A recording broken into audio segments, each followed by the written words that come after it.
Nous achevons aujourd'hui notre série des 3 messages sur le récit de la rencontre entre Jésus et la femme adultère. C'est donc dans l'évangile de Jean au chapitre 8, les 11 premiers versets. Jésus se rendit au mont des Oliviers. Mais dès le matin, il revint dans le temple et tout le peuple s'approcha de lui. Il s'assit et se mit à les enseigner. Alors les scribes et les pharisiens amenèrent une femme surprise en train de commettre un adultère. Ils la placèrent au milieu de la foule, et ils dirent à Jésus, Maître, cette femme a été surprise en flagrant délit d'adultère. Moïse, dans la loi, nous a ordonné de lapider de telles femmes. Et toi, que dis-tu? Il disait cela pour lui tendre un piège, afin de pouvoir l'accuser. Mais Jésus se baissa et se mit à écrire avec le doigt sur le sol.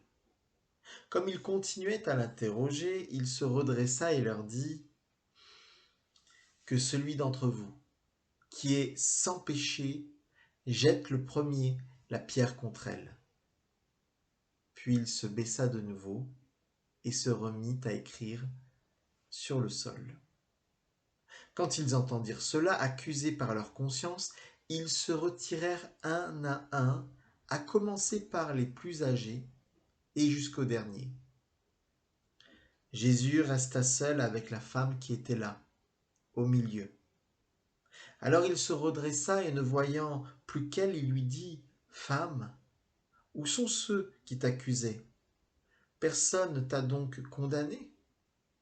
Elle répondit, Personne, Seigneur. Jésus lui dit, Moi non plus, je ne te condamne pas. Va et ne pêche plus. Seigneur, ta parole est la vérité. Conduis-nous dans toute ta vérité. Amen. Chers frères et sœurs, les 2 dernières fois, à partir de la fin du verset 6 qui dit Mais Jésus se baissa et se mit à écrire avec le doigt sur le sol, eh bien, nous avons vu dans ces quelques mots comme une invitation à accueillir au sein de tout ce qui en nous peut être petit, faible, blessé, méprisé, vil, courbé, aplati, etc. Premièrement, le mais de Dieu. Accueillir au sein de notre bassesse humaine le mais de Dieu manifesté en Jésus. Le mais de Dieu qui se dresse contre tout ce qui nous agresse et contre tout ce qui veut nous enfermer dans le cercle de la fatalité ou de la condamnation. Deuxièmement, l'abaissement de Dieu. L'abaissement de Dieu qui est don radical, don d'amour radical et humilité bienfaisante. Puis troisièmement, c'était la dernière fois, nous avons vu qu'il nous faut accueillir aussi le doigt de Dieu. Le doigt de Dieu qui est la puissance souveraine et libératrice du Seigneur. La puissance du Saint-Esprit qui donne la vie. Puis aujourd'hui, je voudrais vous parler d'un 4e point. L'invitation à accueillir le silence de Dieu. Le silence divin qui façonne ses paroles de vie, ses paroles libératrices. Le silence. Oui, je suis frappé par le calme et le silence qui caractérisent ici la réaction de Jésus face à la tempête. Face à cette tempête qui se lève sur la femme adultère et sur lui. Maître, cette femme a été surprise en flagrant délit d'adultère. Moïse, dans la loi, nous dit de lapider de telle femme. Et toi, que dis-tu? Le piège que les scribes et les pharisiens tendent à Jésus ici, il est redoutable. Redoutable. Soit Jésus répond qu'il refuse l'application de la loi, mais alors là, on peut l'accuser de blasphème. C'est le blasphème de celui qui met son autorité au-dessus de celle de Moïse. Et ça pourrait lui coûter très cher, ça, à savoir la vie. Soit Jésus, au contraire, accepte l'application de la loi. Mais alors là, d'une part, il se met en contradiction totale avec tout son enseignement sur l'amour et sur la miséricorde, et donc il se désavoue, il se ridiculise aux yeux de tous. Et d'autre part, il pourrait très bien être dénoncé à Pilate, puisqu'à l'époque, même si les Juifs réglaient souvent leurs problèmes en cachette et entre eux, normalement, c'était l'occupant romain qui faisait appliquer les peines prévues par les décisions de justice. Mais Jésus ne va pas tomber dans le piège. D'abord, il se baisse pour écrire avec le doigt sur le sol, sans dire un mot. Les scribes et les pharisiens continuent de l'interroger. Mais lui, il se tait. Il y a vraiment là comme une tempête qui se déchaîne à la fois contre Jésus et contre la femme adultère qui est utilisée, instrumentalisée comme un simple moyen de tendre un piège à Jésus. Mais Jésus, lui, il ne se précipite pas. Il ne cède pas à la pression. Il prend son temps. Et aux paroles des accusateurs, il oppose d'abord son silence. Ça me fait penser au récit de la tempête apaisée, notamment Marc 4 et Luc 8. Le vent souffle fort, la mer se déchaîne, la barque prend l'eau, et malgré le vacarme de la tempête, Jésus dort. Je dirais même plus, au bruit des vagues et du vent, il oppose le silence de son sommeil. Il oppose le silence de son calme.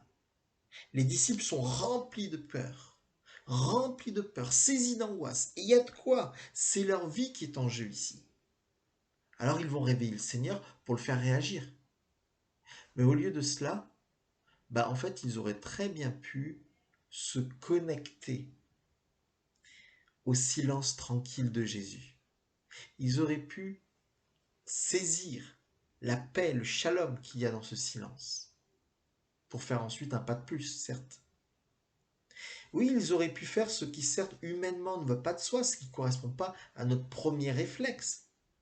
Et pourtant, c'est ce qui est nécessaire. Rejoindre Jésus dans son silence et dans sa paix et se confier en lui.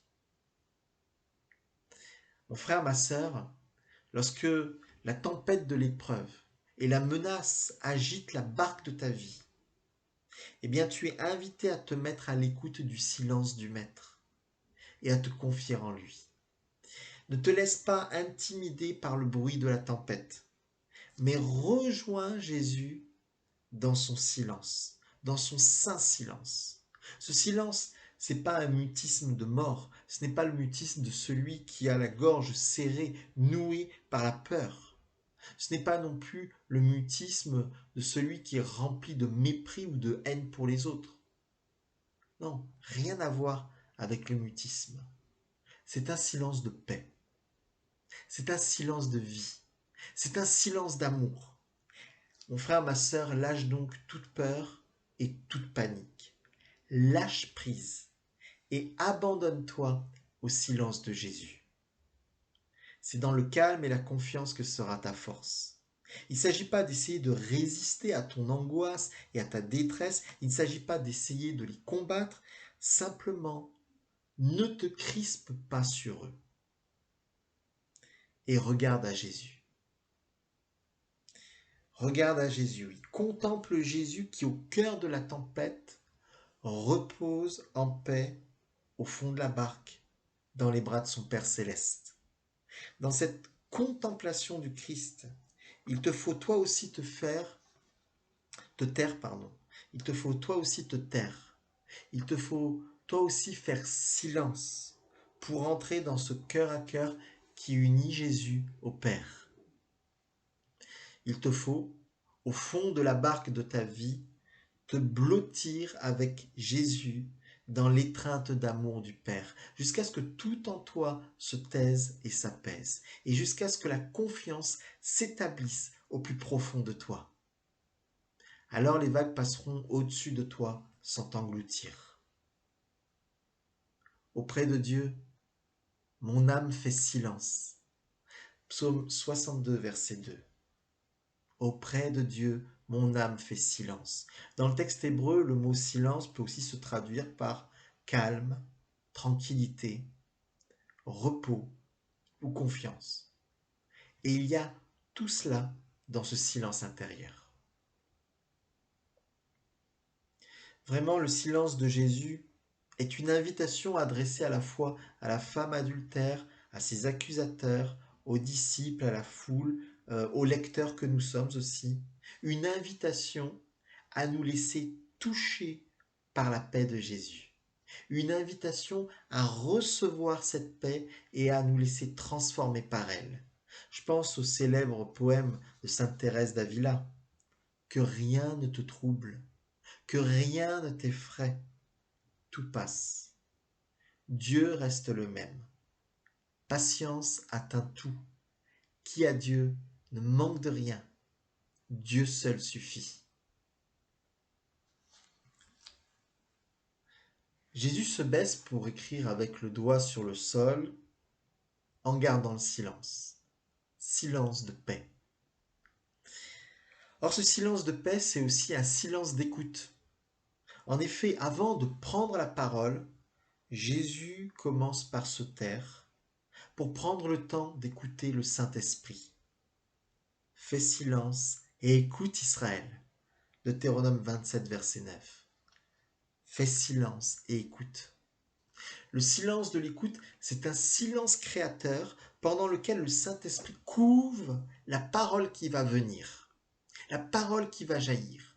Donc ce silence, il n'est pas vide, il est porteur d'éternité, il est rempli du Saint-Esprit.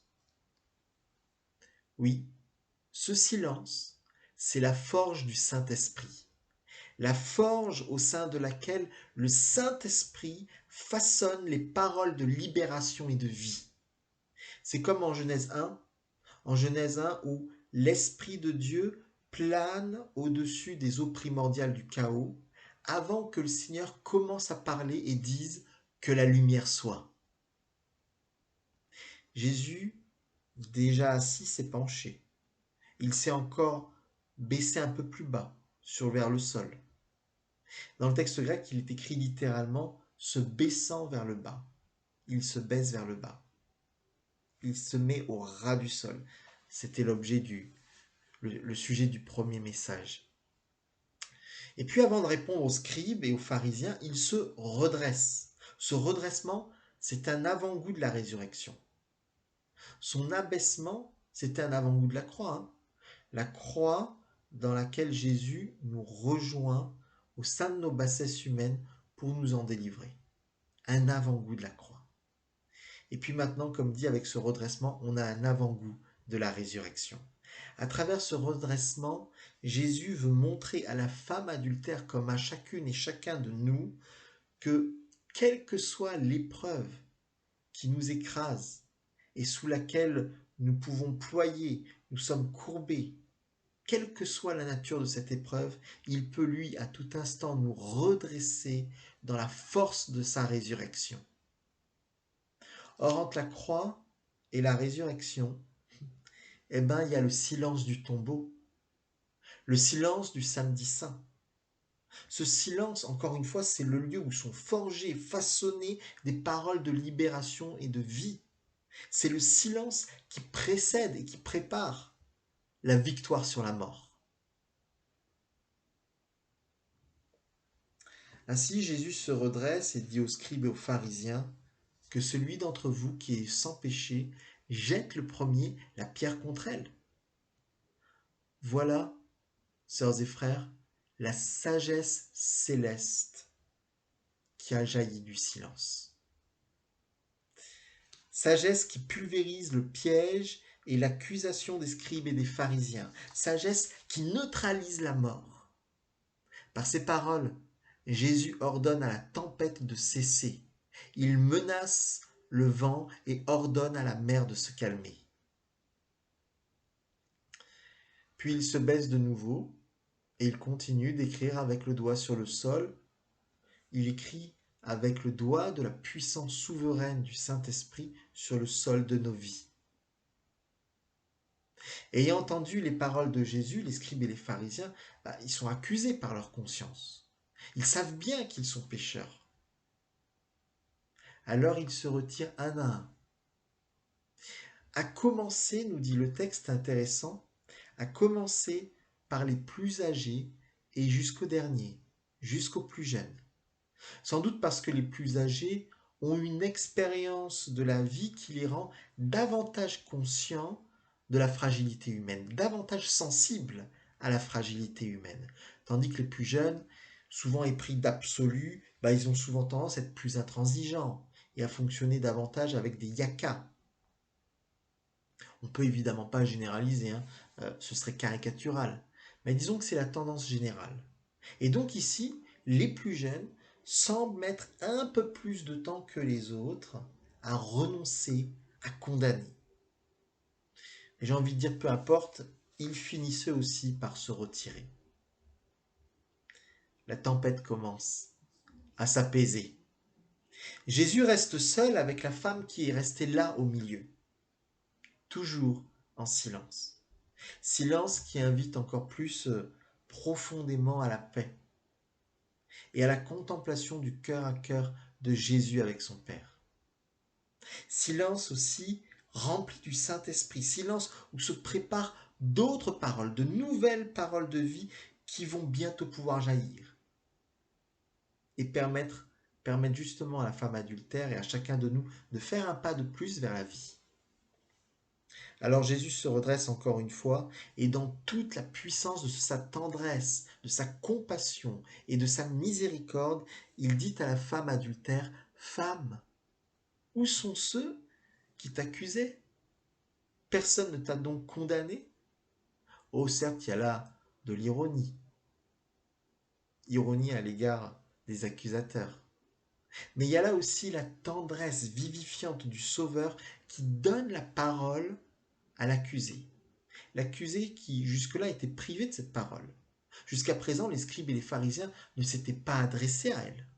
Elle n'était encore une fois entre leurs mains qu'un objet déshumanisé, un simple moyen de tendre un piège à Jésus. Jésus, au contraire, lui, il la reconnaît dans son humanité. Il lui restitue la dignité humaine qui lui avait été enlevée. De la même façon, le Seigneur veut nous entraîner chaque jour dans un face-à-face avec lui.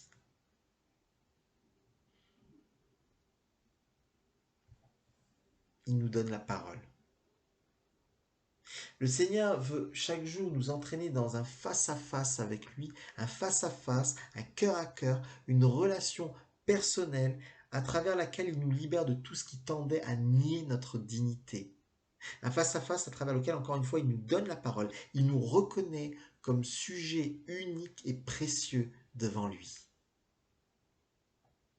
Puis enfin vient la parole de grâce et d'envoi. Je ne te condamne pas non plus. Va et ne pêche plus. Je ne te condamne pas non plus. Oui, la parole de grâce, elle vise à nous libérer de la condamnation du passé, de telle sorte que nous ne soyons plus déterminés par nos fautes, nos erreurs et nos blessures passées, mais que nous soyons au contraire orientés vers la vie. Parce qu'avec Jésus, il y a toujours un nouveau départ possible, toujours. Va et ne pêche plus. Autrement dit, choisis la vie. Laisse-toi transformer par mon amour et par ma grâce, dit le Seigneur. Détache-toi des fautes qui t'enchaînaient jusque-là. Abandonne tes fonctionnements tordus. Laisse-toi attirer et mettre en marche par les projets de paix et de bonheur que j'ai pour toi. Oui, entre dans l'espérance. Entre dans l'espérance et dans la liberté glorieuse et joyeuse des enfants de Dieu.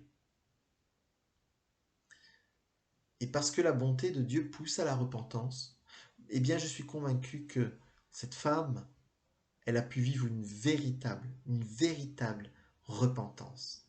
Sa vie a été transformée. Je dirais pour conclure que Jésus ne parle jamais pour ne rien dire. Ses paroles ne sont pas légères, superficielles ou vaines. C'est ce que j'ai essayé de vous montrer, c'est pourquoi j'ai passé beaucoup de temps sur ce texte. Les paroles de Jésus ne sont jamais superficielles. Au contraire, elles sont puissantes, elles sont fécondes. Ce sont des flèches de libération et de vie qui vont droit au cœur. Et elles ont du poids. Un poids éternel de gloire, parce qu'elles sont façonnées dans le silence de l'éternité. Comme le dit Francine Carillot, seules lèvent les paroles travaillées au levain du silence. Seules lèvent les paroles travaillées au levain du silence. Eh bien, sœurs et frères, puissions-nous toujours plus trouver dans ce saint silence du Seigneur la forge du Saint-Esprit pour nos propres paroles, des paroles qui gagneront à la fois en simplicité, en profondeur et en puissance, parce qu'elles jailliront de ce saint silence. Des paroles qui se tiendront donc loin des vains bavardages, loin de la parlotte, loin des longues discussions, loin de tous ces moments où on s'écoute parler. Des paroles qui porteront du fruit, des paroles de révélation, des paroles imprégnées par l'atmosphère du ciel. Je crois que nous avons toutes et tous beaucoup de chemin à faire pour grandir dans cette dimension. Mais seul le goût pour le silence du Seigneur nous aidera à progresser sur ce chemin. Puissions-nous toujours plus accueillir ce silence d'éternité ayant raciné nos cœurs. Amen.